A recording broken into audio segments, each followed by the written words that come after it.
Olá, meus irmãos, tudo bem? Paz seja com todos. No último domingo nós tivemos o nosso terceiro domingo. Como é de costume, tivemos o nosso culto de missões.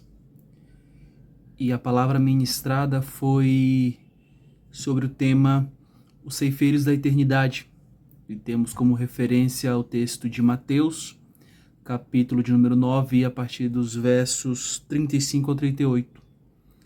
Então hoje nós vamos falar um pouquinho sobre o que foi essa mensagem tão poderosa e tão impactante para as nossas vidas nos dias atuais. Vamos ler o que diz a palavra de Deus em Mateus 9, a partir do verso de número 35. E percorria Jesus todas as cidades e povoados, ensinando nas sinagogas, pregando o evangelho do reino e curando toda sorte de doenças e enfermidades. Vendo ele as multidões, compadeceu-se delas, porque estavam aflitas e exaustas como ovelhas que não têm pastor. E então se dirigiu aos seus discípulos e disse: A seara na verdade é grande, mas os trabalhadores são poucos. Rogai, pois, ao Senhor da seara que mande trabalhadores para a sua seara. E nós falamos que os ceifeiros são aquelas pessoas que trabalham na ceifa ou trabalham na colheita. E nós usamos isso como uma analogia para os trabalhadores do reino de Deus.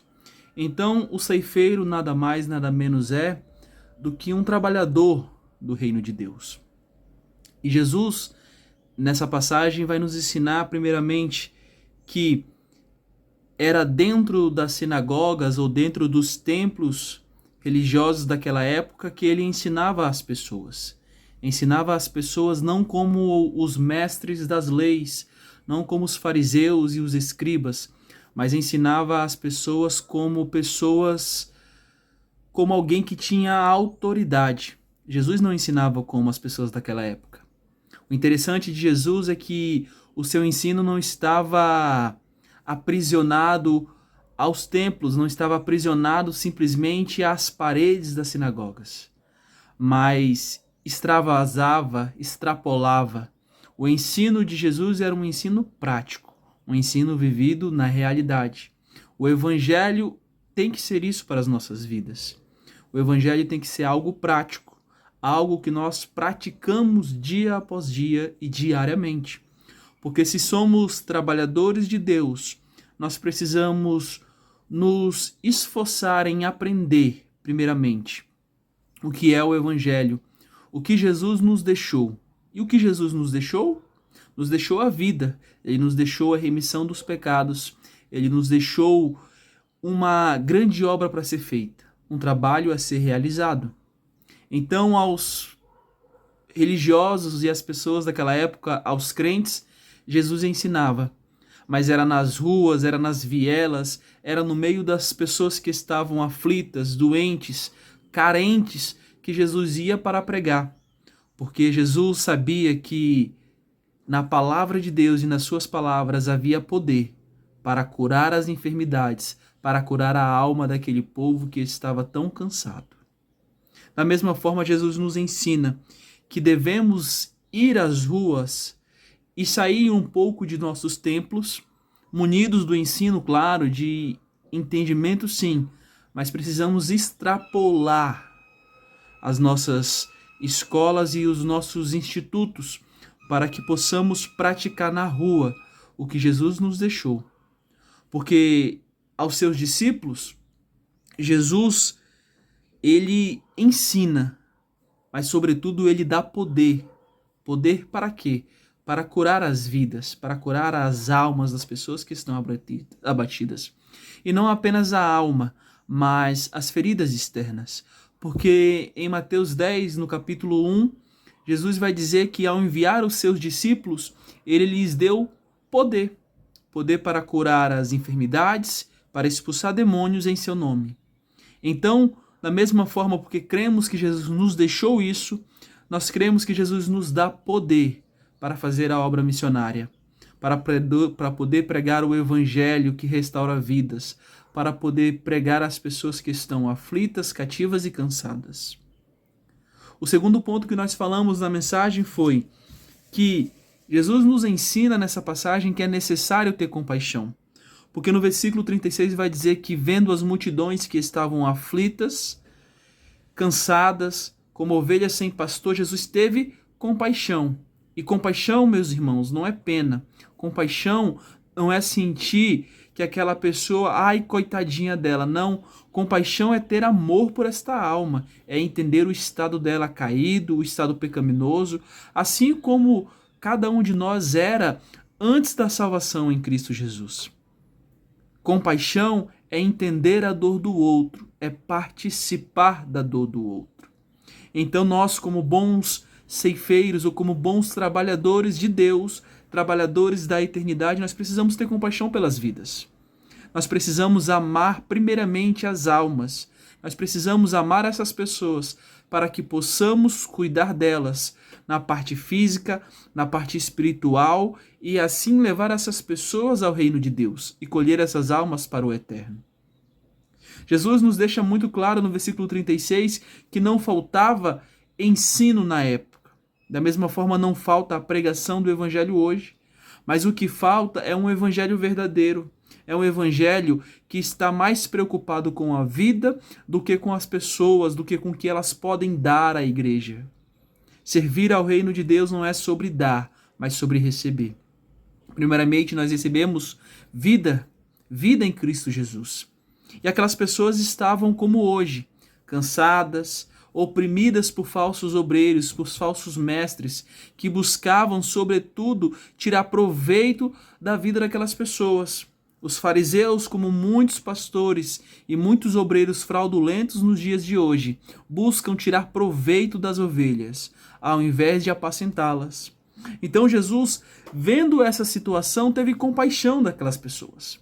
E da mesma forma nós precisamos ter compaixão daqueles que estão sendo enganados por esses obreiros. Precisamos ter compaixão dessas pessoas que estão vivendo um falso evangelho. Porque esses obreiros buscam simplesmente tirar a lã das ovelhas e comer a sua carne, em vez de suprir elas de um evangelho que cuida da alma, que cuida do espírito, que cuida das feridas, que cuida do futuro dela, que é a eternidade. Então Jesus nos deixa muito claro, primeiramente, que precisamos conhecer a palavra, que precisamos estudar, mas que precisamos praticar a palavra. E para praticar a palavra é necessário ter compaixão, é necessário ter amor, é necessário ter um coração contrito e quebrantado pelo estado do nosso próximo. Porque como nós amamos a nós mesmos, nós devemos amar o nosso próximo e assim dar a eles o que recebemos. Porque de graça recebemos e de graça daremos. Então, nós continuamos falando no versículo 37, que Jesus, vê toda aquela situação que acontecia. Ele olha aos seus discípulos e diz, olha, verdadeiramente grande é a seara, mas poucos são os trabalhadores. Poucos são aqueles que estão dispostos a fazer o trabalho do reino de Deus. Nos dias de hoje, como antigamente, nós temos muitas pessoas que são religiosas, que vão à igreja, que se dizem cristãos, mas não trabalham em prol do reino de Deus. Mas esse não é o caso. Então, Jesus incentiva os discípulos, dá um alerta. Olha, a seara é muito grande, mas poucos são os verdadeiros trabalhadores. Nós temos dentro da nossa população brasileira um grande número de pessoas que se dizem cristãs evangélicas. Mas essas pessoas estão tão preocupadas com as suas coisas e com os seus projetos e com os seus planos que esquecem que o evangelho é um chamado, sobretudo. Um chamado para poder pregar vida e vida em abundância.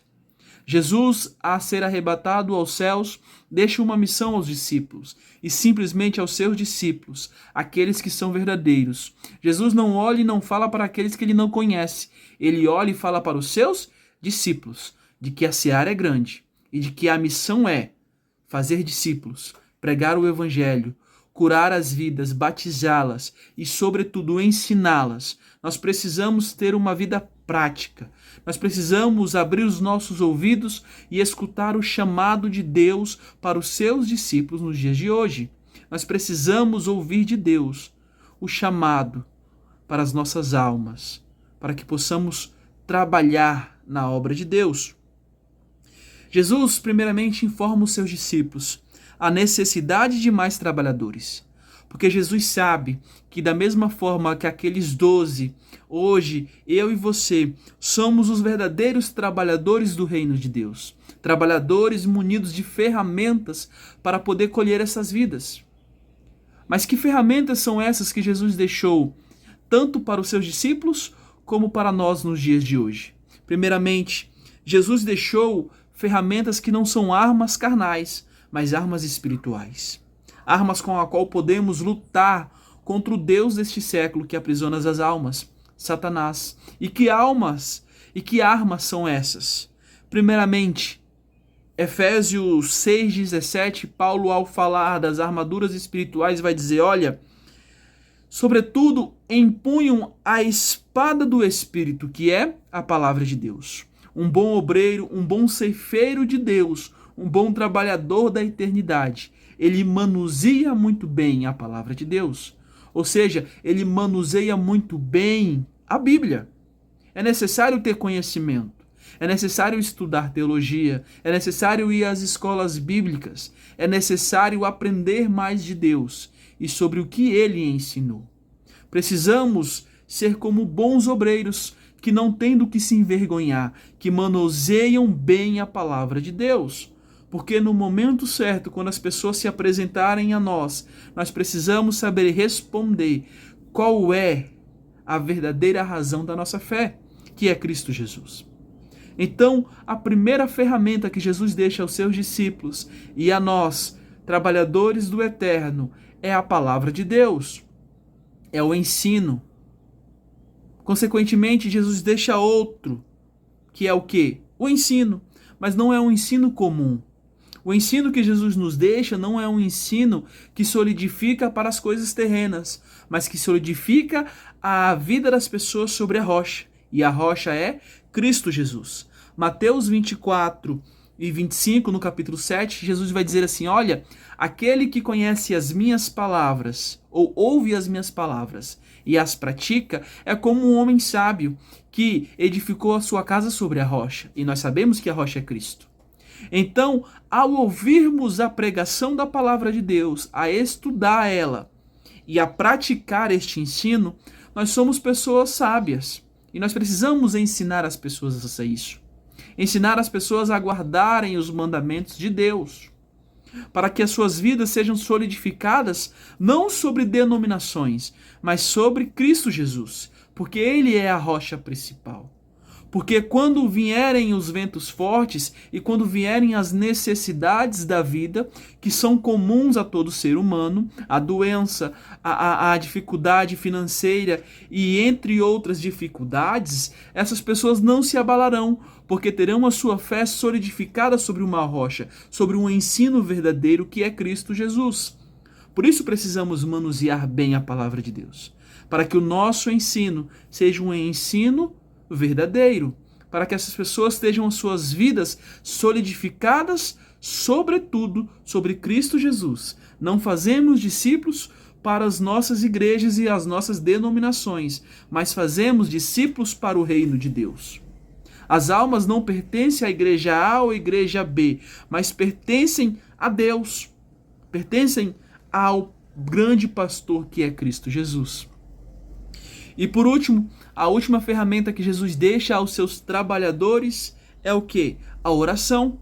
1 Tessalônica, capítulo de número 5 e versículo de número 17, vai dizer assim, orem continuamente.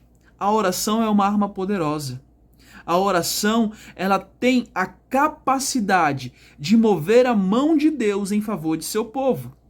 Porque quando o homem trabalha, Mas quando o homem ora, Deus trabalha. E quando Deus trabalha, não há nada que se torne impossível. Por isso a obra missionária, ela precisa ser coberta, sobretudo de oração. Sobretudo de uma oração que busca, primeiramente, a vontade de Deus. Porque Tiago, escrevendo aos seus irmãos na fé, vai dizer o seguinte, olha, vocês oram e não recebem porque vocês buscam coisas terrenas. A oração de vocês é uma oração que busca coisas para satisfazer os seus desejos. E essa não é a oração que Deus requer de seus trabalhadores. A oração de um verdadeiro missionário, de um verdadeiro trabalhador do reino de Deus, é uma oração que busca, sobretudo, a vontade, primeiramente, de Deus. Por isso, Jesus, ao ensinar os discípulos a orar, diz: orem assim: Pai nosso que estais no céu, santificado seja o teu nome. Venha a nós o teu reino e seja feita a tua vontade. Primeiramente, a vontade de Deus. E qual é a vontade de Deus? De que as almas sejam salvas, de que as almas sejam libertas, porque nós sabemos que através da oração Deus transforma corações, Deus quebra o jugo do pecado, Deus convence o pecador caído. Através da oração, o Espírito Santo faz morada nas vidas e tem a capacidade de transformá-las e de levá-las ao conhecimento do pecado, da justiça e do juízo. Então precisamos fazer o uso desta ferramenta tão importante que é a oração. Constantemente devemos estar em oração, não pelos nossos desejos, mas para que Deus desperte os corações, para que Deus salve essas pessoas que estão perdidas, porque Jesus nos ensina isso. E por último, o último tema que nós falamos da mensagem era sobre isso. Qual é a oração dos ceifeiros? A oração dos ceifeiros é uma oração que busca despertar os corações para a realização da obra de Deus. Em Atos capítulo 13, do 1 ao 3, vai dizer que na igreja de Antioquia havia mestres e profetas, e dentro desses mestres havia Paulo e Barnabé. E enquanto eles trabalhavam, o Espírito Santo disse: apartai para mim Saulo e Barnabé para a obra que eu vos tenho chamado. E qual era a obra? A plantação de igrejas, a obra missionária. Após jejuarem e orarem, puseram a mão sobre eles e os enviaram. Mas foi através da oração que Deus despertou aquela igreja para enviar o povo. Da mesma forma, nos dias de hoje, a oração pode despertar os corações, o amor pela obra missionária. Ser missionário não é simplesmente ser enviado. Ser missionário é fazer a obra de Deus onde nós estamos. É no nosso trabalho, é na nossa faculdade, é nas nossas escolas, é aonde nós estivermos, dentro do ônibus. Isso é ser missionário. Porque onde há um cristão que verdadeiramente ora e vive a palavra de Deus, ali tem uma pessoa munida de ferramentas para a pregação do Evangelho. Então, primeiramente, nós precisamos orar, porque a oração é uma parte fundamental do trabalho missionário. Porque as nossas escolas, os nossos institutos, eles podem ensinar, eles podem instruir, eles podem dar ferramentas carnais e intelectuais para as pessoas fazerem a obra, mas eles não podem dar a unção, eles não podem despertar o amor. E um trabalhador que não possui o amor pela obra, consequentemente, ele desiste da obra. Porque tem um ditado no meio secular que diz: trabalhe com o que você ama e você não trabalhará nenhum dia da tua vida. Então é preciso amar o nosso trabalho. O verdadeiro missionário é alguém que ama as vidas e tem compaixão por essas pessoas e, consequentemente, ele faz isso sem peso nenhum. Mas esses corações só podem ser despertados através da oração. Por isso precisamos orar. Por quê? Porque a obra missionária é feita com as pessoas que vão, com as mãos que contribuem, mas sobretudo com os joelhos que oram. Paulo, escrevendo aos Efésios, no capítulo de número 6, no versículo 19, vai dizer assim: também orem por mim para que me seja dada a ousadia ao abrir a minha boca e para que eu possa fazer as verdades do Evangelho conhecidas às pessoas. Meus irmãos, nós precisamos contribuir com a obra missionária. Sim, nós precisamos abrir as nossas carteiras e contribuir com a obra missionária. Porque nós necessitamos de recursos para que as pessoas sejam enviadas.